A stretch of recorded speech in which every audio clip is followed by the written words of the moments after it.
اعوذ باللہ من الشیطان الرجیم، بسم اللہ الرحمن الرحیم۔ اللہ تعالیٰ کے کرم سے آج ہم انشاءاللہ اس مسجد میں 5واں دور شروع کر رہے ہیں قرآن شریف کا، اور سورہ فاتحہ شروع کرنے سے پہلے قرآن کے بارے میں جو کچھ اہم باتیں قرآن ہی میں بتائی گئی ہیں اور احادیث میں بتائی گئی ہیں، اور پھر امیڈیٹ تاریخ اسلام میں جو بتائی گئی ہیں وہ ہم مختصر طور پہ سمجھ لیں، پھر اس کے بعد انشاءاللہ ہم سورہ فاتحہ سے بات کو شروع کریں گے۔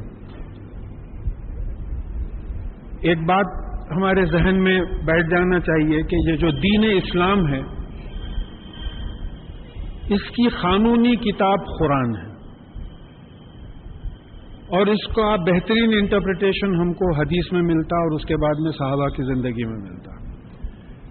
تو ہم کو بعض چیزیں ہمیں سمجھنا ہے کہ جیسا دین کا مطلب کیا ہے، جس کو ہم عام طور پہ مذہب بولتے ہیں، یعنی دین کا مطلب یہ ہے کہ اللہ تعالیٰ نے انسانوں ہی میں سے چند بزرگ ہستیوں کو چنا جن کو ہم رسول اور نبی بولتے ہیں، تاکہ وہ عام انسانوں تک ایک پیغام پہنچائیں۔ کیا پیغام پہنچائیں؟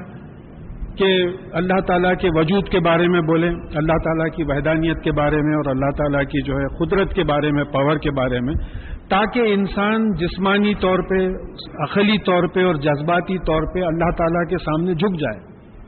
دیکھیے اصل مقصد تو یہی ہے، ساری تبلیغ کا مقصد اصل یہ ہے کہ مخلوق اللہ تعالیٰ کے سامنے جھک جائے۔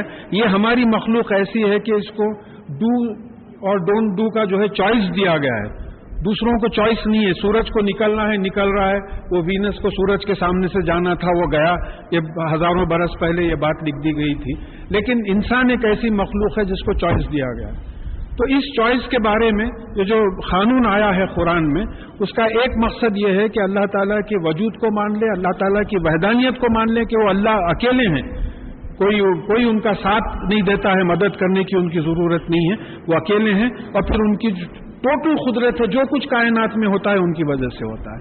پھر اس کے بعد میں رسول اور نبی جو بھی اس زمانے میں تھے، ان کے بتائے ہوئے طریقے پہ اللہ تعالیٰ کے سامنے ہم سرنڈر کریں، اپنا طریقہ ایجاد نہ کریں۔ دیکھیے گنجائش ہی نہیں ہے اس میں۔ جیسا بعض وقت بات آتی ہے کہ بھائی طواف کی مثال پچھلی دفعہ آئی تھی کہ 7 چکر طواف کے ہیں۔ اب کوئی ایتھلیٹ سوچے کہ بھائی میں 700 چکر مار سکتا ہوں، میں تو 25 مائل بھاگا ہوا ہوں، تو پھر وہ طواف نہیں گنا جائے گا، وہ شریعت کے خلاف، قانون کے خلاف ہو جائے گی بات۔ اچھا، پھر اب یہ رسولوں کا جو سلسلہ تھا، آدم علیہ السلام سے لے کے محمد رسول اللہ صلی اللہ علیہ وسلم تک، بعض روایتوں میں آیا کہ 1,25,000 نبی آئے تھے۔ تو اب جب اتنے آئے تھے تو جو پیغام آدم علیہ السلام کو پہنچا تھا وہ کافی تھا، اس کے بعد میں پھر دوسری کتابیں آنے کی کیا ضرورت تھی؟ یعنی جیسا توریت ہے، زبور ہے، انجیل ہے، پھر فائنلی قرآن آیا، اس کی کیا ضرورت تھی؟ تو ہماری سمجھ میں ہم تاریخ جب پڑھتے ہیں تو معلوم ہوتا ہے کہ انسان کی تاریخ مختلف درجوں سے گزری ہے۔ جیسا آدم علیہ السلام کی شریعت تھی، کسی نے بڑا پیارا پوائنٹ بتایا کہ ان کی شریعت میں ایک ہی پوائنٹ تھا کہ اس درخت کا پھل نہیں کھانا، بس ختم ہو گیا۔ ان کی شریعت صرف اتنی تھی کہ اس درخت کے قریب نہیں جانا۔ ہماری شریعت میں دنیا بھر کی رکاوٹیں ہیں، اتنی رکاوٹیں ہیں کہ آج کل شاید ہی کوئی جو ہے اس رکاوٹ کو پورا کر سکے۔ تو جیسے جیسے آبادی بڑھتے گئی، مسائل بڑھتے گئے، بعض لوگ اپنے فائدے کے لیے دین کے قانون کو بدل لیے، تو وہ قانون کو پھر ری انسٹیٹ کرنا پڑا۔ ہاں، پھر اس کے بعد میں جو ہے حالات کے لحاظ سے تمام آ کے فائنلی جو ہے کتاب قرآن کی شکل میں ہمارے سامنے آ گئی۔ اب قرآن کے بارے میں ہم کو چند معلومات حاصل کرنا بہت ضروری ہے، اور میرا یہ ہمیشہ طریقہ رہا ہے، اللہ تعالیٰ اس پہ قائم رکھے، کہ میں قرآن اور حدیث سے تیسری اتھارٹی پہ نہیں جاتا، کیونکہ the most reliable is Quran, next درجے میں آتی ہے حدیث۔ تو آج ہم قرآن کے بارے میں قرآن خود کیا بتاتا ہے، اور پھر صحیح حدیث میں اس کے بارے میں کیا بات آتی ہے، اور پھر تاریخ میں کیا بات آتی ہے، وہ بہت ہی مختصر طریقے پہ ہم سمجھنے کی کوشش کریں گے، کیونکہ قرآن سمجھنے سے پہلے یہ باتوں کو ذہن نشین کرنا ضروری ہے۔ اچھا، میں پڑھتے ہوئے سورتوں کی اور آیتوں کے حوالے اس لیے نہیں دوں گا کہ وہ بات کا تسلسل، کنٹینیوٹی ختم ہو جاتی ہے۔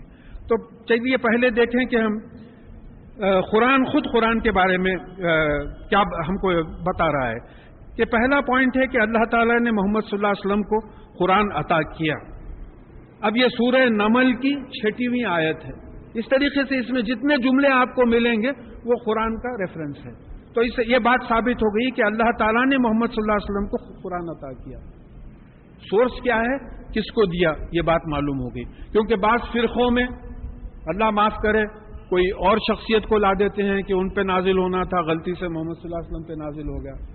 تو قرآن سے یہ بات ثابت ہے کہ اللہ تعالیٰ نے محمد صلی اللہ علیہ وسلم پہ قرآن نازل کیا. پھر اللہ تعالیٰ کے علاوہ اور کوئی ایسی کتاب تو کیا اس کی ایک سورت بھی نہیں بنا سکتا. یہ کئی جگہ قرآن پہ آیا ہے کہ ان سے کہو کہ قرآن کی ایک سورت بنا کے لا, انا آتینا کل کوثر کے وزن پہ کوئی سورت بنا کے لا.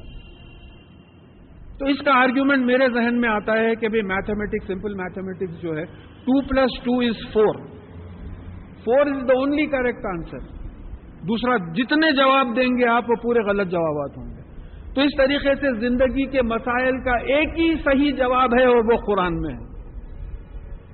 جب سچ بتا دیا گیا ہے تو سچ سے ہٹ کے جو بھی لے کے آئیں گے آپ وہ جھوٹ ہوگا. تو کوئی جو ہے ایسی کتاب بنا نہیں سکتا. قرآن شریف کتاب مکنون میں یعنی لوح محفوظ میں جو ہے محفوظ ہے.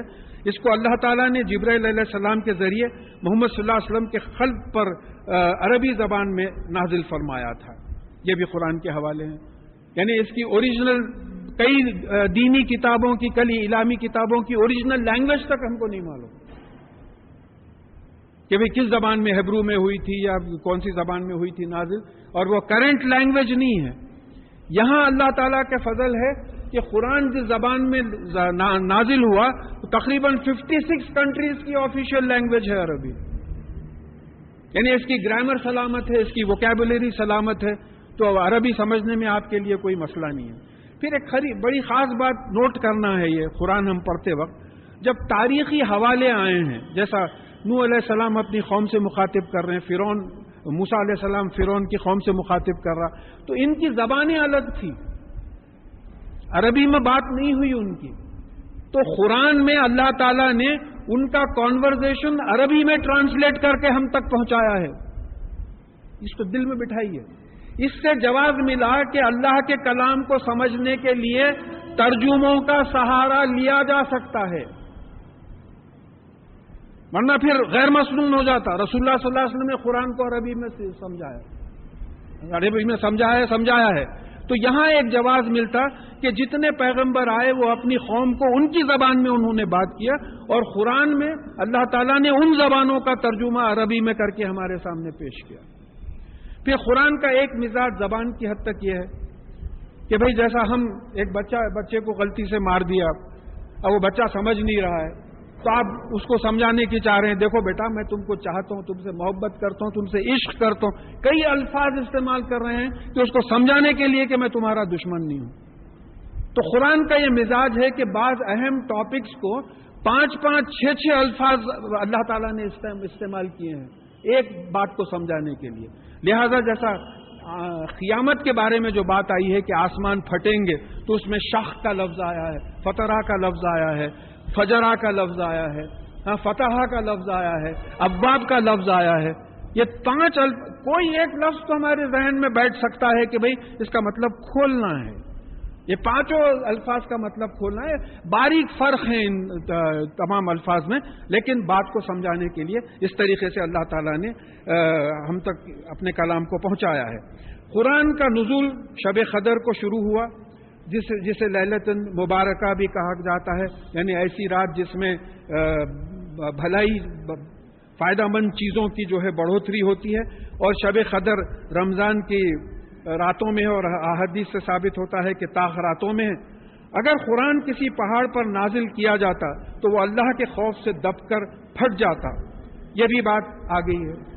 اور شاید اسی وجہ سے قرآن کو ایک ہی وقت میں رسول اللہ صلی اللہ علیہ وسلم کے قلب پر نازل نہیں کیا گیا, بلکہ آہستہ آہستہ وقفوں کے ساتھ اور تھوڑا تھوڑا 23 سال کی مدت میں نازل کیا گیا. یہ بھی قرآن کا حوالہ ہے. اب یہاں سوال یہ پیدا ہوتا ہے کہ بھئی اس کی کوئی مثال ہے کہ اتنا لمبا پیریڈ کیوں لیا گیا؟ ایک کتاب پریس نکلتی مارکیٹ میں آ جاتی، ختم ہو گئی۔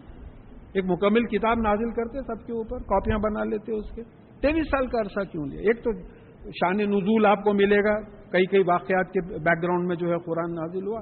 پھر اس کے بعد میں ایک بات یہ ہے کہ اس سے کچھ واقعات ایسے ملتے ہیں کہ بتایا جاتا ہے کہ جب رسول اللہ صلی اللہ علیہ وسلم اونٹنی پہ سفر کرتے ہوتے اور نزول قرآن ہوتا تو وزن سے اونٹنی بیٹھ جاتی۔ چلیے وہ جانور ہے۔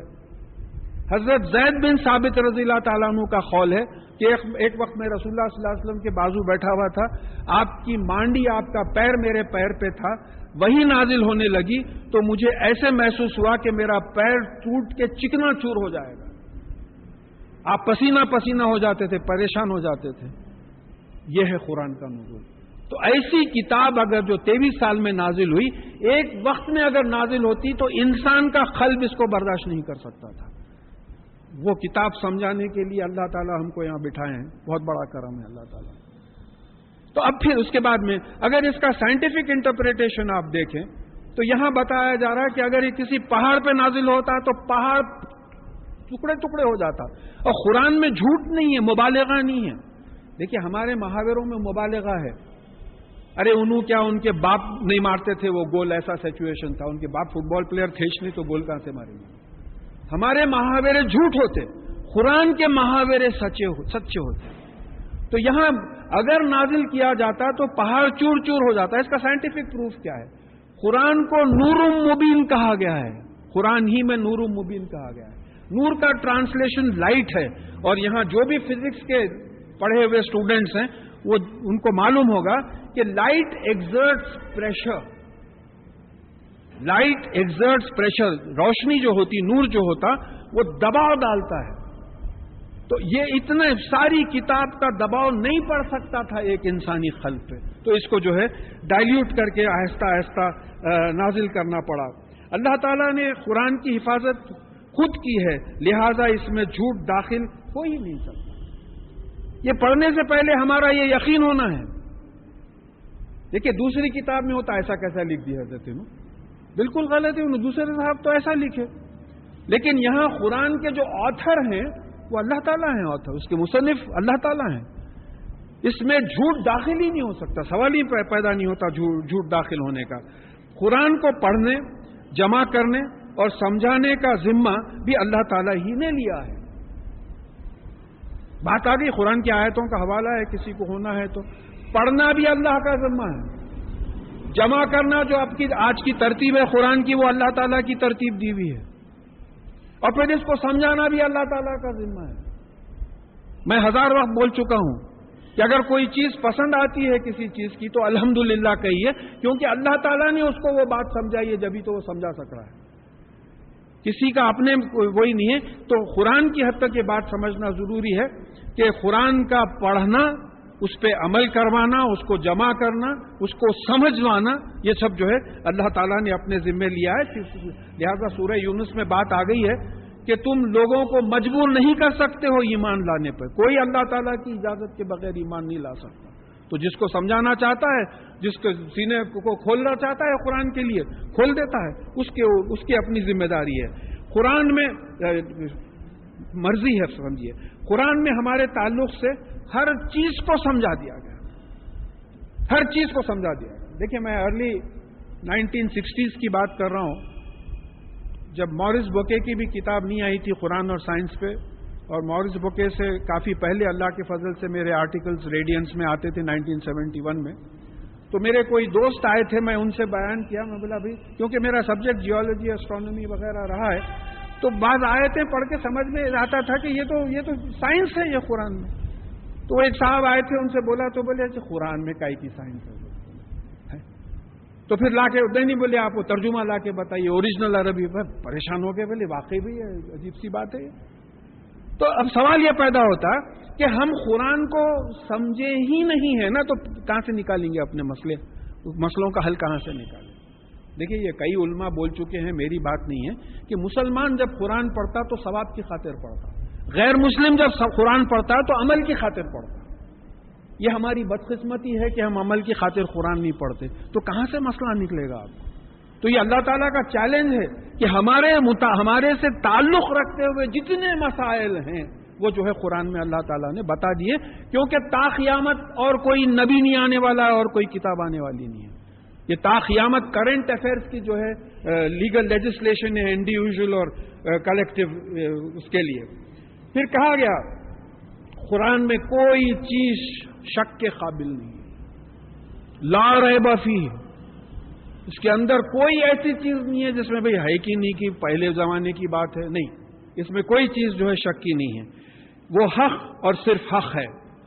ساتھ ہی قرآن کی آیات میں کہیں آپس میں اختلاف نہیں، یعنی وہ سیلف کانٹرڈکٹری نہیں، البتہ ترجموں میں اکثر جو ہے الفاظ کے ترجمے کرنے میں اختلاف ہوا ہے۔ دیکھیں یہ بات کو بھی سمجھیں، یہ میں آپ کو بلکہ حوالہ بھی دے دیتا ہوں، سورہ نساء کی 82 آیت ہے، اللہ تعالیٰ وہاں فرماتے ہیں کہ اگر یہ کسی ہم سے ہٹ کے اگر کسی اور کا کلام ہوتا تو تم اختلافاً کثیرہ پاتے، اس میں کانٹرڈکشن ہوتا ایک دوسرے کو، یہ اللہ تعالیٰ کی کتاب، ایسا ہو ہی نہیں سکتا، ہماری سمجھ میں غلطی ہے۔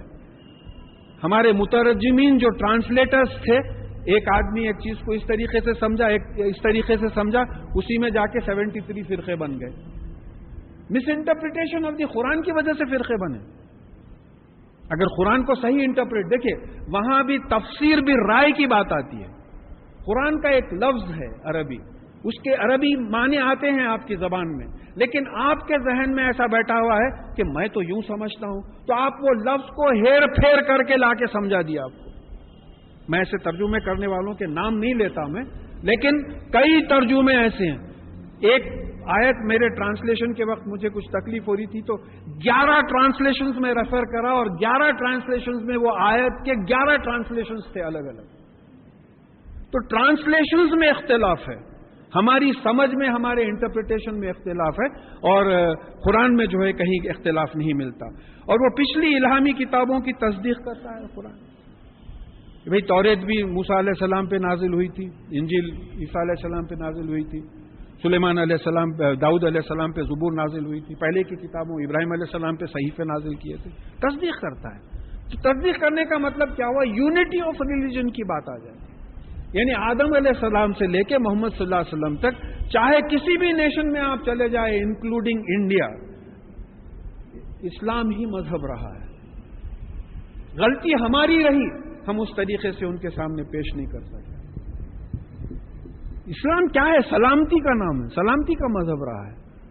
قرآن سے بات ثابت ہے کہ کوئی ملک، کوئی قوم ایسا نہیں ہے جس کے پاس ہم نے نبی یا رسول نہیں بھیجے ہیں، اور تمام رسولوں اور تمام نبیوں کا ایک ہی پیغام تھا، لا الہ الا اللہ، اللہ کے سوا کسی کی عبادت مت کرو، اور طاغوت سے بچتے رہو، غیر خدائی طاقتوں سے بچتے رہو، یہ پیغام تھا پوروں کا۔ تو یونٹی آف ریلیجن جو ہے اس سے قرآن سے ظاہر ہوتا۔ لہذا کوئی صاحب اسلام قبول کرے تھے، سیرین کرسچن تھے وہ، تو انہوں نے مجھ سے یہی کہا تھا کہ صاحب مجھے قرآن کی سب میں بیوٹیفل چیز یہ دکھی کہ ہمارے پاس ہم فلانے نبی سے ہٹ کے کسی پہ ایمان نہیں لاتے، فلانے نبی سے ہٹ کے ایمان نہیں لاتے۔ قرآن میں جب تک تمام نبیوں پر ایمان نہیں لائیں ایمان مکمل نہیں ہوتا۔ بولے کیا کاسموپولیٹن کانسیپٹ پیش کیا ہے؟ دیکھیے توفیق دے دی اللہ تعالیٰ اس پوائنٹ سے۔ تو تمام کتابوں کی جو ہے تصدیق کرتا ہے، اور پھر قرآن انسان کی ہدایت کے لیے نازل کیا گیا ہے، یعنی انسان کو راستہ بتانے کے لیے، تاکہ اس کو اندھیروں سے نکال کر روشنی میں لے آئے، یعنی جنت کے راستے پہ لے آئے۔ مزید یہ کہ وہ اپنے اختلافات اور جھگڑے اس کے مطابق طے کریں۔ نزول قرآن کے کئی مقاصد ہیں۔ ایک آخرت کا مقصد یہ ہے کہ بھئی انسانوں کو جنت کا راستہ بتائے، دوزخ کا راستہ بھی بتا دے، دیکھو ادھر جاؤ گے تو دوزخ میں جاؤ گے، ادھر جاؤ گے تو جو ہے جنت میں جاؤ گے، اور پھر اس میں آپس کے اختلافات قرآن کی روشنی میں ہم حل کریں۔ دیکھیں ہم کافر و مشرکوں کی کیا بات کریں، یہ چیزیں ہم ہی سے نہیں ہو رہی ہیں۔ ہمارا کون سا مسئلہ ہے جو قرآن اور حدیث کی بنیاد پہ حل ہوتا ہے؟ بچی کی شادی ہوئی، والدین کا انتقال ہوا، کبھی قرآن کھول کے دیکھے، کبھی حدیث ریفر کرے کہ ہم کو اس وقت کیا کرنا چاہیے، یہ مہر اتنا باندھنا چاہیے یا نہیں چاہیے، یہ جوڑے گھوڑے، یہ سانچک مہندی، یہ چہلم، یہ برسی، یہ کہاں ہے ان سورسز میں یہ تمام چیزیں کہاں لکھی ہوئی ہیں؟ تو پھر مقصد قرآن والے خود پورا نہیں کر رہے ہیں تو دوسروں پہ کیا اعتراض ہے؟ اگر مار پڑ رہی ہے ہم کو ورلڈ اوور تو وی ڈیزرو اٹ. اس سے بڑھ کے پڑھنا چاہیے تھا. وہ تو اللہ تعالیٰ حلیم ہے جو درگزر کر رہے ہیں بہت سی چیزوں کو. تو ایک مقصد قرآن کا یہ ہے کہ ہمارے تمام مسائل قرآن اور حدیث کی روشنی میں جو، کیونکہ اتی اللہ و اتی رسول کی بات ہوئی تو اس سے مطلب یہ ہوا کہ ہر مسلمان کا فرض ہے کہ وہ قرآن جانے. ہر مسلمان کا فرض ہے کہ وہ قرآن سے واقف ہو. ایک معمولی بی ایس سی ایم کام کوئی ڈگری دیتے آپ بغیر کتابیں پڑھے کے جا کے امتحان میں بیٹھ جاتے ہیں. قرآن میں کئی آیتیں آئی ہیں، پچھلے دور میں بات آ گئی ہے کہ زندگی ایک امتحان ہے اور اس امتحان سے آپ بغیر کتاب پڑھے کے امتحان دے رہے ہیں، آپ بغیر کلاسز اٹینڈ کرے کے امتحان دے رہے ہیں. آپ کی ہمت دیکھیے آپ کی. ہاں پھر آپ کو دعویٰ ہے ہمارا کیا ہے صاحب، ہم تو کامیاب قوم ہیں. یہ ناانصافی ہو جائے گی. آپ قرآن پہ عمل نہیں کریں گے اور پھر توقع رکھیں گے کہ جو ہے اللہ تعالیٰ آپ کو معاف کر دے. تو یہاں یہ ایک مقصد یہ ہے کہ آپس کے جھگڑے اختلافات وغیرہ قرآن کے ذریعے طے ہوں. اور پھر اس کے بعد اور ایک چیز جو بات آتی ہے کہ حکومتیں، اسلامی حکومتیں قرآن اور سنت ہی پہ چلیں. اب آپ بول نہیں سکتے کہ صاحب حکومت کیسا چلائیں گے. خلفائے راشدین کی جو ہے مثالیں آپ کے سامنے. حکومت چلا کے بتا دیے، انڈیویجلی عمل کروا کے بتا دیے، کلیکٹیولی عمل کروا کے بتا دیے کہ this book is implementable. It is not philosophy. میں معافی چاہتا ہوں ہمارے گزرے ہوئے بزرگوں سے. فلسفہ اسلام نامی کوئی چیز نہیں ہے. فلسفہ is a mental thought. This is a fact. It's not a product of a mind of some human being. یہ فیکٹ ہے. یہ تو یہاں یہ بات ہمارے ذہن میں رہنا ہے کہ ایک پولیٹیکل سسٹم دیا گیا ہے اسلام قرآن اور حدیث کے ذریعے. ہم اس کو سمجھنے کی کوشش نہیں کر رہے ہیں. ہم بولے قرآن میں پالیٹکس. میرے ایک دوست آئے تھے، وہ اکنامکس کے ایکسپرٹ ہیں، امریکہ میں 30 برس سے جو ہے اکنامکس کی فیلڈ میں کام کر رہے ہیں. تو میں ان سے ایسی باتوں میں بولا کہ بھائی ہمارے پاس تو اکنامک پرنسپل آ گیا نا کہ دولت جو ہے امیروں سے لو اور غریبوں کو دو. فلو آف ویلتھ کا طریقہ بتا دیا اور سود مت لو.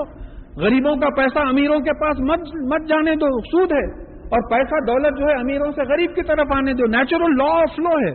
Water flows from higher level to lower level, current flows from higher potential to lower potential. تو وہ اتنے تعلیم یافتہ اکنامکس ہو کے اور قرآن کے 5 وقتہ نمازی فوراً پوچھے بولے قرآن میں یہ کہاں ہے؟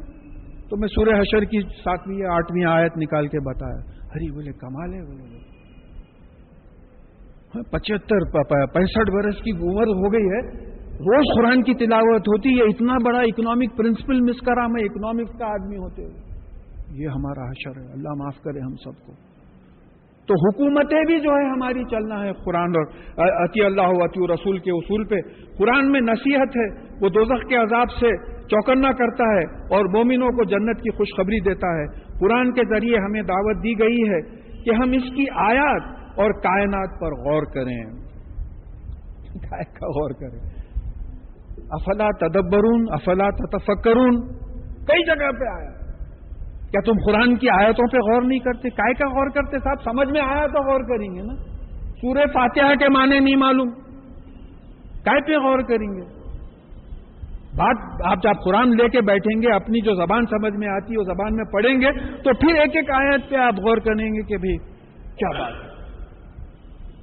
کیا ان کافروں نے نہیں دیکھا کہ زمین اور آسمان ایک جگہ تھے اور ہم نے الگ کیا؟ آپ غور نہیں کرے، گزر گئے. غور کرے تو معلوم ہوا ہے تو بگ بینگ تھیوری ہے. جب قرآن اس کو سرٹیفائی کرتا ہے تو no scientist can criticize that theory. سوال ہی نہیں پیدا ہوتا. لہذا جب سے اننسیٹ ہوئی اب تک جو ہے جاری ہے، وہ برابر چل رہی ہے تھیوری. تو یہ قرآن کا معاملہ ہے، غور و تدبر کرنا. پھر کہا گیا ہے کہ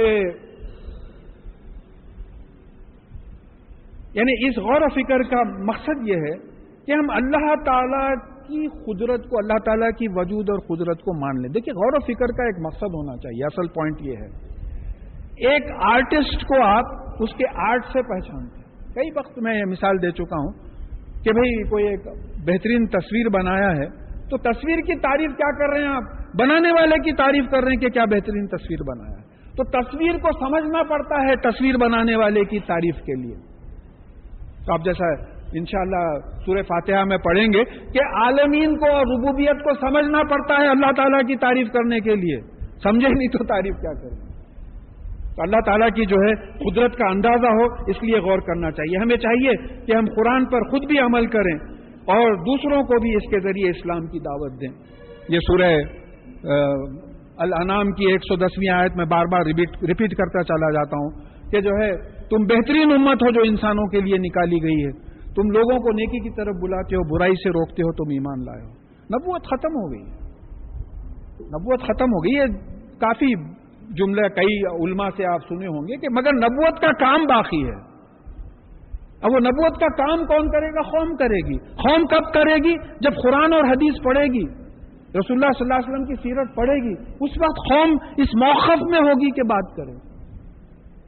بے آپ تبلیغ کرنے نکلے, کوئی صاحب ایک مسئلہ پوچھ لیا آپ سے, آپ بولے کیا ہے کہ بھی نہیں معلوم. بولے تو پھر کائی کی تاپش نہیں سمجھے تو کائی کی تبلیغ کر رہے ہیں. تو یہ ہوم ورک ہمارے لیے ضروری ہے کہ گھر میں محنت کریں قرآن پہ, رسول اللہ صلی اللہ علیہ وسلم کی سیرت پہ, احادیث پہ, اور پھر لوگوں تک پہلے خود عمل کریں. اپنے عمل کا دیکھیے پرسوں ڈاکٹر اسرار احمد ایک بڑی پیاری بات بتائے, بہت پیاری بات. آپ نے کہا کہ بھئی اس وقت میرا جو پروگرام ہو رہا ہے لاکھوں لوگ دیکھ رہے ہیں ٹی وی پہ, لاکھوں لوگ دیکھ رہے ہیں, مگر کوئی امپیکٹ نہیں ہو رہا ہے. رسول اللہ صلی اللہ علیہ وسلم کے زمانے میں آپ ٹی وی چھوڑیے, ریڈیو چھوڑیے, کتابوں کا لکھنے کا تک طریقہ نہیں تھا. مگر آپ کی اکیلی زندگی میں 23 ایئرز کی تبلیغ میں 1,25,000 صحابی تو حج کرے ہیں. کتنے ایسے تھے جو حجۃ الوداع میں نہیں تھے؟ تو یہ کس طریقے سے اسلام ایسا پھیلا؟ تو جواب بڑا پیارا تھا. وہ نمونے تھے, ان کو دیکھ کے لوگ ایمان لاتے تھے. ہم عجیب قسم کے نمونے ہیں, ہم کو دیکھ کے لوگ بھاگ جاتے ہیں کہ نہیں ایسا اسلام ہم کو نہیں چاہیے. میں آپ سے بتا چکا ہوں, کوئی پروفیسر کینیڈا کا ہے میتھمیٹکس کا, 14 سال کی اسٹڈی کے بعد وہ اسلام قبول کیا ہے. اس نے کہا کہ میں 2 سرویز کنڈکٹ کیا. ایک سروے یہ تھا کہ کرسچنز جو ہے اسلام کیوں قبول کریں. ان کا پوروں کا ایک ہی جواب تھا کہ وہ قرآن پڑھے اور اسلام قبول کرے. اور میں پہلی دفعہ زندگی میں کوئی نہیں کرا تھا, میں یہ سروے کرا کہ جو کرسچنز اسلام قبول کرے تھے وہ پھر کرسچینٹی پہ واپس کیوں چلے گئے. کینیڈین ہے. تو اس نے کہا پوروں کا ایک ہی جواب تھا, مسلمانوں کی وجہ سے. جب ہم اسلام کو اتنا اچھا سمجھے قرآن پڑھ کے اسلام میں داخل ہوئے, تو جب مسلمانوں سے ہمارا انٹریکشن ہوا تو بولے بھئی ایسے برے لوگ نہیں ہیں. ختم ہو گئی بات. تو پھر یہ ہم کو نمونہ بن کے جو ہے بات کو پہنچانا چاہیے. اس کتاب کی شان یہ ہے کہ جب مومن اس کو سنتے ہیں تو ان کا ایمان اور بڑھ جاتا ہے. دیکھیں یہ میں ہمیشہ میٹر کی آیتیں بولتا ہوں کہ دیکھیں یہ بات سننے سے آپ کا ایمان بڑھا, یہ کچھ گدگدی ہوئی کیا اندر, یا ڈیف ایئرس بیٹھے ہوئے ہیں بیکار. یہ مومن کی پہچان ہے, ایمان کی پہچان ہے. کسی صحابی نے رسول اللہ صلی اللہ علیہ وسلم سے کہا کہ یا رسول اللہ صلی اللہ علیہ وسلم آپ کی صحبت میں ہم جب بیٹھتے ہیں تو کچھ عجیب کیفیت ہوتی ہے, اور پھر یہاں سے جب چلے جاتے ہیں تو ایسی باتوں میں وہ ہو جاتے ہیں کہ ہم کو اندر سے برا معلوم فیل ہوتا ہے, گلٹی فیل ہوتا ہے. تو آپ نے پوچھا ایسا ہوتا ہے؟ تو بولے ہاں, یہ عین ایمان کی نشانی ہے, یہ ہم کو گلٹی فیل نہیں ہوتا.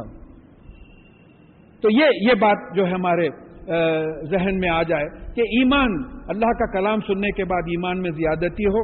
اور پھر شیاطین قرآن کے سننے سے دور کر دیے گئے ہیں, یہ بھی قرآن کی آیت ہے. یہاں ایک اشارہ ملتا ہے کہ اسی لیے قرآن کو ہلکی آواز سے پڑھنا چاہیے.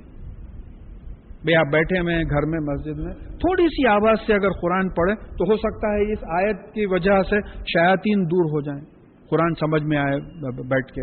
اب اتنی زور سے بھی نہ پڑھیں کہ وہ بازو والے صاحب نماز کے بجائے آپ کی صورتیں جو ہے اب نماز میں پڑھتے چلے جا رہے ہیں, ان کو ڈسٹرب ہو رہا ہوتا ہے. مساجد میں بعض وقت ایسا ہوتا ہے, اتنی زور سے تلاوت ہوتی ہے کہ جو ہے دوسرے لوگوں کی نماز میں ڈسٹربنس ہوتا ہے. خود اپنے کو جتنا سنا جا سکے.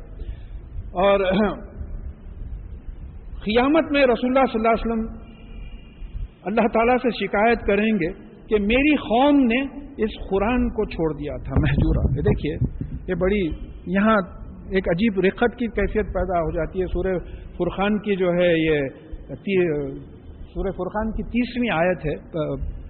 یہاں یہ بتایا گیا ہے ہم کو شفاعت کی امید ہے رسول اللہ صلی اللہ علیہ وسلم, شکایت کی امید نہیں ہے. اس آیت میں بتایا گیا ہے کہ رسول اللہ صلی اللہ علیہ وسلم قیامت کے دن اللہ تعالیٰ سے فرمائیں گے کہ یا ربی, اے میرے پالنے والے, یہ میری قوم ہے جس نے اس قرآن کو فاتخذوہ مہجورا, یعنی اس کو ہجرت کے طور پہ لیا تھا. ہجرت کس کو بولتے؟ پرماننٹلی چھوڑ دینا. یہ گلا کریں گے رسول اللہ صلی اللہ علیہ وسلم قیامت میں, یہ میری قوم ہے جس نے قرآن کو پرماننٹلی چھوڑ دیا تھا. یہی قوم ہے, یہ پرماننٹلی چھوڑ دیا. دیکھیے ایک دو چیزیں ہوتی ہے. آپ کسی سفر پہ جاتے, ایک 3 دن کے واسطے جاتے, واپس آ جاتے. ہجرت جب کرتے تو واپس نہیں ہوتے آپ. بھئی سیدھی سی بات ہے, مسنون بھی ہے وہ. رسول اللہ صلی اللہ علیہ وسلم جب ہجرت کرے مکہ معظمہ سے مدینہ منورہ, تو پھر فتح مکہ کے بعد پھر مدینہ منورہ واپس چلے گئے. جتنے صحابی ہجرت کرے تھے واپس چلے گئے. تو ہجرت کا مطلب یہ ہے کہ کسی چیز کو پرماننٹلی چھوڑ دینا. تو شفاعت کے بجائے رسول اللہ صلی اللہ علیہ وسلم شفاعت تو انشاءاللہ کریں گے, اس کے ساتھ ساتھ رسول اللہ صلی اللہ علیہ وسلم یہ شکایت کر رہے ہیں کہ یہ میری قوم ہے جو قرآن کو ہجرت کے طور پہ پرماننٹلی چھوڑ دی تھی, عمل ہی نہیں کرتی تھی. صلی اللہ محفوظ رکھے ہم کو, ہمارے متعلقین کو. قرآن کو پڑھنے اور اس پہ عمل کرنے کا حکم بھی قرآن میں آ گیا. عمل کرنے کا بھی حکم ہے, پڑھنا اسی لیے, عمل کرنا ہے اسی لیے جو بات آئی ہے. پھر اور ساتھ ہی قرآن کو خاموشی سے سننے کا بھی حکم ہے. قرآن شروع کرنے سے پہلے اعوذ باللہ من الشیطان الرجیم پڑھنا ضروری ہے. سورہ نحل کی 98 آیت ہے, اس میں کہا گیا ہے کہ قرآن پڑھنے سے پہلے تم شیطان کی پناہ مانگ لو اللہ سے. تو اعوذ باللہ من الشیطان الرجیم پہلے پڑھنا ہے, پھر اس کے بعد میں بسم اللہ الرحمن الرحیم پڑھنا ہے. اقرا باسم ربک الذی خلق جو بات آئی ہے کہ تمہارے پالنے والے مالک کے نام سے پڑھنا شروع کرو, تو پالنے والے مالک کا نام اللہ ہے, تو بسم اللہ الرحمن الرحیم سے جو ہے پڑھنا ہے. اور یہ سورہ نمل کی جو ہے 30ویں آیت میں ایک قرآن کی آیت بھی گنی جاتی ہے. اب دیکھیے, اب جو بات ہم قرآن کی کر رہے ہیں, تلاوت قرآن سے کیا مطلب ہے؟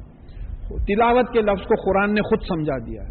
وَالشَّمْسِ وَضُحَاهَا وَالْقَمَرِ إِذَا تَلَاهَا, جب سورج کی روشنی کی قسم, سورج کی قسم اور سورج کی روشنی کی قسم, اور چاند کی قسم جب سورج کی روشنی کو پلٹاتا ہے, ریفلیکٹ کرتا ہے. تے لام واو کا مادہ سے تلاہا ہے, تلاوت اسی سے ہے. اب میں جب یہ جو پڑھ رہا ہوں, روشنی پڑ رہی, ریفلیکشن ہو رہا بول کے میں پڑھ سک رہا ہوں. اگر روشنی نہیں پڑی تو نہیں پڑھ سکتا, ریفلیکشن نہیں ہوا تو میں نہیں پڑھ سکتا. کالے پیج پہ کالی انک سے لکھا تو میں نہیں پڑھ سکتا. تو تلاوت کا مطلب ریفلیکشن ہے.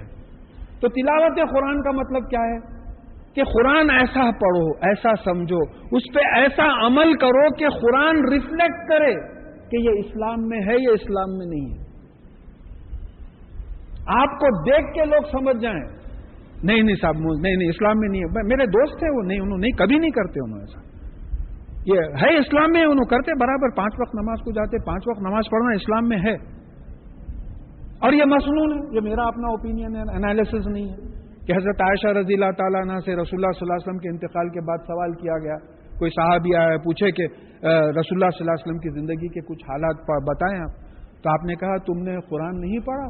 خلقہ القرآن, ان کا بیہیویئر, ان کا کیریکٹر, ان کا کانڈکٹ قرآن تھا, چلتے پھرتے قرآن تھے. یہ نمونے تھے جو 1,25,000 جو ہے حج کو چلے گئے حجۃ الوداع میں. آج بھی اگر وہ پیدا ہو جائے نمونے تو وہی بات ہے. اس کے باوجود ایک اسٹیٹسٹکس ملتی ہے, 2 فگرز مجھے ملے کہ امریکہ میں the fastest growing religion is Islam. 25,000 Americans are getting converted every year. اس میں آپ تو 1 لاکھ کا فگر بول رہے ہیں. اور ڈسکوری چینل میں میں خود سن چکا ہوں, وہ جو کمنٹری ہو رہی تھی تو وہ سپٹمبر کے بعد وہ بتا رہی تھی کہ 35,000 Americans, آپ 1 لاکھ کا فگر بتا رہے ہیں. ہاں, تو اب آپ یہ سوچئے کہ ہم جیسے ٹوٹے پھوٹے مسلمانوں کو جو ہے اللہ تعالیٰ نے یہ ذریعہ بنا دیا ہے, اس طریقے سے جو ہے اسلام کا یعنی یہ ہو رہا ہے کہ اگر ہم واقعی تلاوت قرآن کا نمونہ بنے تو کیا حشر ہوگا، ساری دنیا ہی انشاءاللہ قبول کر لے گی۔ اب یہاں سے بات سمجھیے کہ جو رسول اللہ صلی اللہ علیہ وسلم اور صحابہ کی جو بات تھی اس کے بارے میں قرآن میں ایک آیت آئی ہے کہ الذین آتیناہم الکتاب یتلونہ حق تلاوتہ، ہم نے جس کو کتاب دی تھی وہ اس قرآن کو کی تلاوت ویسی ہی کرتے ہیں، پڑھتے ہیں، سمجھتے ہیں، عمل کرتے ہیں جیسا کہ اس کا حق ہے۔ تو قرآن میں ان کو جو ہے سرٹیفائی کیا گیا کہ یہ ایسے لوگ تھے۔ اب قرآن کی آیتیں یہاں جو مجھے امپورٹنٹ دکھی وہ ختم ہوئی۔ اب حدیث پہ اگر آپ آئیں تو قرآن مجید میں 5 چیزیں ہیں: حلال، حرام، محکوم، متشابہ اور امثال۔ بس حلال کو حلال سمجھو، جیسا گائے بکری بھینس کا دودھ پینا حلال ہے، حلال کو حلال سمجھو، اس میں کچھ مسئلے مت کھڑا کرو۔ حرام کو حرام قرار دو، شراب پینا، جوا کھیلنا، زنا، یہ تمام چیزیں حرام ہیں، حرام کو حرام قرار دو، حرام مانو مت پکڑو۔ محکم پر عمل کرو، محکم پہ عمل کرو، یعنی کیا ہے؟ نماز ہے، روزہ ہے، زکوٰۃ ہے، حج ہے، والدین سے اچھا رہنا ہے، لوگوں کے ساتھ اچھے رہنا ہے، ایمانداری کرنا ہے، یہ تمام احکامات آ گئے ہیں، اس پہ عمل کرو۔ پھر اس کے بعد میں متشابہ پر ایمان رکھو۔ اب متشابہ کو بعض لوگ مس انٹرپریٹ کر دیا۔ متشابہ جس سے تشبیہ دی جاتی ہے، دیکھیں میں بار بار ایک مثال دیتا ہوں کہ بھئی فرض کیجئے کہ میں امریکہ گیا اور وہاں موسمبی نہیں ہوتی، لیمبو ہوتا ہے، لیمبو سب لوگ دیکھیں، موسمبی کی فیملی کا ہوتا، تو اب میں کوئی امریکن کو سمجھا رہا ہوں کہ صاحب it is just like this lime, یہ جو نیمبو ہے ایسی ہے مگر اس سے بڑا ہوتا ہے پھل اور میٹھا ہوتا ہے، تو میں تشبیہ سے مثال دے کے سمجھا رہا ہوں۔ تو اب عرش ہے، جنت ہے، دوزخ ہے، یہ مثالوں سے اللہ تعالیٰ نے سمجھایا کیونکہ ہم اس کو دیکھے نہیں ہیں، ہم کو اندازہ ہی نہیں ہو سکتا جنت کیا چیز ہے، دوزخ کیا چیز ہے، عرش کیا چیز ہے۔ بھئی کوئی ہاتھ اٹھا کے بول سکتا، میں بولتا ہوں عرش کیا چیز ہے، بول کے کیسا بولیں گے؟ کیا چیز ہے عرش، کیا چیز ہے؟ تو اللہ تعالیٰ جو ہے اس کی تشبیہ دے کے سمجھائے۔ پھر 5ویں چیز جو بات آ رہی ہے، اور امثال سے عبرت حاصل کرو، یعنی قوموں کی تباہی کے جو واقعات بیان کیے ہیں، مثالیں دی گئی ہیں۔ دیکھو فرعون کی قوم نہیں مانی، ہم ان کو ڈبا دیے، نوح علیہ السلام کی قوم نہیں مانی، ہم ان کو ڈبا دیے، لوط علیہ السلام کی قوم نہیں مانی، پتھروں کی بارش ہو گئی، زلزلہ آ گیا۔ تو ان سے عبرت حاصل کرو، ان سے لیسن لو، ایسی حرکتیں مت کرو جن کی وجہ سے ان لوگ تباہ ہوئے تھے۔ پھر دوسری حدیث ہے، تم میں سے بہتر وہ ہے جو قرآن سیکھے اور سکھائے۔ اب ہمارا ذہن فوراً وہ عربی کے استاد پہ چلے جاتا ہے یا استادنی ماں پہ چلے جاتا ہے۔ قرآن سیکھے اور سکھائے۔ آپ نئی گاڑی خرید کے لے کے آئے، وہ بچہ انسٹرکشن بک پڑھ رہا تھا، آپ کا چھوٹا بچہ ہے 6 سال کا، انہیں آ کے بولا ڈیڈی میں کار چلانا سیکھ لیا، پڑھا اس میں پورا، لو بیٹا کنجی لو، لے کے جاؤ، دیتے گاڑی آپ نہیں، کار چلانا سے نہیں، میرے کو معلوم ہے، وہ پہلے آن کرنا، اس کے بعد میں کلچ دبانا، پھر جو ہے گاڑی گیئر میں لینا، ایکسیلریٹر دبانا، اس کو مینج کرنا۔ تو یہ آپ پڑھ لے کے سیکھے ہیں، آپ اس کو گاڑی دیں گے تو لے کے جا کے مار دے گا، جیسا ہم دین کی گاڑی کو لے کے جا کے مار دے رہے ہیں۔ دیکھیے یہاں سب میں بہتر شخص وہ ہوتا ہے جو قرآن سیکھتا ہے، سکھاتا ہے، کا مطلب یہ ہے کہ قرآن پہ عمل کرنا سیکھنا، قرآن پہ عمل کرنا سکھانا۔ سب میں بہترین وہ لوگ ہوتے، تھیوریٹیکل پڑھ کے کیا معلوم، میں ہوائی جہاز چلانا سیکھ لے سکتا ہوں، میں کون سی بڑی بات ہے ہوائی جہاز چلانا سیکھنا؟ ایک دن پلین میں جائیے، پورے پینل کو دیکھ لئیے، وہ بک میں پائلٹ سے لکھا لے کے پورا پڑھ کے آ کے بولیے صاحب میں تو ہوائی جہاز چلا سکتا ہوں بولے۔ تو قرآن پہ عمل کرنا سیکھنا، اس پہ عمل کرنا سکھانا، یہ سب میں بہتر شخص ہوتا ہے۔ قرآن کا ماہر لکھنے والے نیک بزرگ فرشتوں کے ساتھ ہوگا۔ جو شخص قرآن اٹک اٹک کر پڑھتا ہے اور اس پر قرآن کی تلاوت مشکل ہے، اس کے لیے دوہرا ثواب ہے۔ ہمارے پاس کیا ہوتا، بچپنے میں یاد ہے، بڑی راتوں کو جاگ رہے ہیں، کوئی بڑے آدمی ہمارے کو بول رہے ہیں دیکھو میاں غلط مت پڑھو عذاب ہوتا، اب کائی کو بھائی بند کرو، سو جاؤ، قصہ ختم۔ اس طریقے سے برنگنگ اپ ہو گئی ہماری، ہو رہی ہے، اب بھی ہو رہی ہے۔ اب بچے آتے رہتے پوچھتے صاحب، ایک عالم صاحب ملے تھے، انہوں بولے نہیں میاں قرآن نہیں پڑھنا، نہیں سمجھ سکتے، وہ علماء سمجھتے تھے، پھر ہدی للناس کائی کو بولے گئے۔ سورہ بقرہ کی 185 آیت ہے، اس میں کہا کہ انسانوں کی ہدایت کے لیے ہم قرآن پڑھ رہے ہیں، ہم انسان سمجھ کے پڑھ رہے ہیں، عالم سمجھ کے پڑھ رہے ہیں کیا؟ تو اس طریقے سے لوگوں کو قرآن سے روک دیا گیا کہ بھئی غلط پڑھے. بچہ آپ کو، چھوٹا بچہ پہلا لفظ سیکھا گدھا، آ کے آپ کو بولا گدھا، آپ مارتے اس کو، بولتے نہیں بیٹا غلط ہے، ایسا نہیں پڑھنا، نہیں بولنا ایسا، بڑوں کو نہیں بولنا. تو اللہ تعالیٰ جو ہے ہم کوشش کر رہے ہیں آپ کے کلام کو پڑھنے کی، آپ ماریں گے ہمارے کو؟ انشاءاللہ ایسی امید نہیں ہے، بلکہ آپ دوہرا اجر دے رہے ہیں کہ پڑھنے کا اجر، پھر محنت جو کر رہا، اڑ کے جو پڑھا، محنت کر رہا، محنت کو نہیں چھوڑ رہے. ایمان کے بعد اللہ کی راہ میں پسینہ بھی نکلتا ہے تو گناہوں کی مغفرت کرتے ہیں اللہ تعالیٰ. یہ شان ہے آپ. اچھا، پھر اس کے بعد میں احادیث کا سلسلہ، میں تم میں 2 چیزیں چھوڑا چلا ہوں، تم گمراہ نہیں ہوں گے جب تک کہ اس کو مضبوطی سے پکڑے رہو گے، یعنی اللہ کی کتاب اور اس کے رسول کی سنت. No third point. حجۃ الوداع میں مجھے جہاں تک یاد ہے اس کا ریفرنس حجۃ الوداع، آخری زمانے میں رسول اللہ صلی اللہ علیہ وسلم نے کہا کہ 2 چیزیں چھوڑا جاؤ. مکمل ہے یہ قرآن اور سنت، مکمل ہے. ہم کیونکہ انٹرپریٹ نہیں کر سک رہے ہیں اس کو، ہم دوسری چیزیں تلاش کر رہے ہیں. ہم ایسے چیزوں پہ بھی فتوے دے چکے ہیں جس کا حکم قرآن میں ہے، فتوے کی ضرورت نہیں ہے. طلاق کا مسئلہ اتنا کلیئر قرآن میں سمجھا دیا گیا ہے کہ بعض وقت فیل ہوتا ہے کہ حدیث کی مدد لینے کی بھی ضرورت نہیں ہوگی، لیکن وہاں جو ہے اللہ معاف کرے ایسے فتوے آ گئے ہیں کہ ایک تماشا بن کے رہ گئے، ساری دنیا میں تماشا بن کے رہ گئے. اور امریکہ اور کینیڈا میں طلاق کے بعد 6 مہینے سال بھر کا ٹائم دے رہے ہیں پروناؤنس کرنے کے واسطے ڈیورس، اور ہمارے پاس 1450 برس پہلے 3 مہینے کا ٹائم تھا، اس کو منسوخ کر دیا. ہے رسول اللہ صلی اللہ علیہ وسلم کی حدیث ہے، میرا کلام میرے کلام کو منسوخ کر سکتا ہے، کیا کینسل کر سکتا ہے.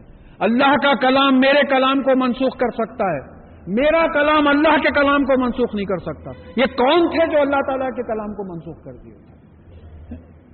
سیدھی سی بات ہے، کسی کا ڈر نہیں ہے بولنے کے لیے، کیونکہ اللہ کے لیے بول رہے ہیں کہ یہ پورا لیجسلیشن، پورا قانون جو ہے قرآن میں دیا گیا ہے، اور اس میں جو ہے کینسل کرنے کی کوئی بات نہیں ہے. تو رسول اللہ صلی اللہ علیہ وسلم نے کہا کہ 2 چیزیں ہیں، اللہ کی کتاب ہے اور اس کتاب پہ عمل کس طریقے سے کرنا چاہیے وہ میں نے بتا دیا ہے. مجھے بعض وقت تفاسیر پڑھتے ہوئے بڑی تکلیف ہوتی ہے. سورہ فاتحہ کی بھی تفسیر میں ایک جگہ ہے، 3 علماء کے حوالے آئے ہیں کہ فلانے رحمت اللہ علیہ نے یہ کہا، فلانے رحمت اللہ علیہ نے یہ کہا، اور ایک حدیث بھی اس سلسلے میں ملتی ہے. تو یہ حدیث کا، ارے واہ، ارے آپ حدیث ملی تو پھر وہ علماء کو چھوڑو گا؟ آپ حدیث مل گئی آپ کو، رسول اللہ صلی اللہ علیہ وسلم جب قرآن کی آیت انٹرپریٹ کر رہے ہیں تو پھر اور کس کا مقام ہے جو ان کے انٹرپریٹیشن پہ لا کے آپ انٹرپریٹیشن بگڑ. تو بولے 2 ہی اتھارٹیز ہیں، اور ہماری زندگی جو ستیہ ناش ہوئی وہ 3rd اتھارٹی میں، قرآن اور حدیث سے ہٹ کے ہم تیسری اتھارٹی کے پیچھے جو پڑے تو اسلام ستیہ ناش ہو کے رہ گیا ورلڈ اوور. اور ہوا یہ کہ کئی ممالک میں جب علماء اٹھے قرآن اور حدیث پہ حکومت کو واپس لانے کے لیے تو ان کا قتل کروا دیا گیا. پوری ہسٹری ہماری بھری ہوئی ہے. تو یہ بات یاد رکھنا ہے کہ قرآن جب ہم سمجھیں گے تو ہمارے ذہن میں یہی رہنا ہے کہ ہم کو یہ قانون کی کتاب ہے، اس کو حدیث سے سمجھایا گیا ہے، ہم کوشش کریں اور بس یہ 2 اتھارٹیز پہ عمل کریں. اب تاریخ کے اوپر اگر آ جائیں آپ آخری حصہ، تو معلوم ہوگا کہ پہلی آیت، پہلا جو نزول ہوا وہ سورہ علق کی 5 آیات تھی، اور پھر آخری آیت جو ہے سورہ مائدہ میں الیوم اکملت لکم دینکم، آج ہم نے تمہارے لیے تمہارا دین مکمل کر دیا. دیکھیے مکمل، کمل، کاف میم لام کا جو مادہ ہے اس کا مطلب پرفیکشن کا ہے، تکمیل تک پہنچا دیا. لیکن اردو کا مکمل مت سمجھیے، تکمیل تک جو چیز تکمیل تک پہنچ جاتی اس میں اور کیا کریں گے؟ اب یہ اندر راڈز ڈالے، سیمنٹ ڈالے، کانکریٹ ڈالے، پلاسٹر کرے، چونا کر دیے، اب اور کیا کرتے ہیں اس کے اوپر؟ تکمیل ہو گیا، ختم ہو گیا، پلر بن گیا. تو اس طریقے سے آج کے دن ہم نے تمہارے لیے دین مکمل کر دیا، اور دین اسلام تمہارے لیے پسند کیا جو قرآن میں جو ہے بات آ رہی ہے. پھر جو سب میں پہلی سورت کی شکل میں نازل ہوئی وہ سورہ فاتحہ ہے. دیکھیے سورہ خلق کی 5 آیات، پھر سورہ قلم کی کچھ آیات، پھر سورہ مزمل کی کچھ آیات، پھر سورہ مدثر کی کچھ آیات، یہ 4. اس کے بعد میں جو پہلی مکمل سورت نازل ہوئی ہے وہ سورہ فاتحہ ہے، جو شان نزول میں 5th آتی ہے.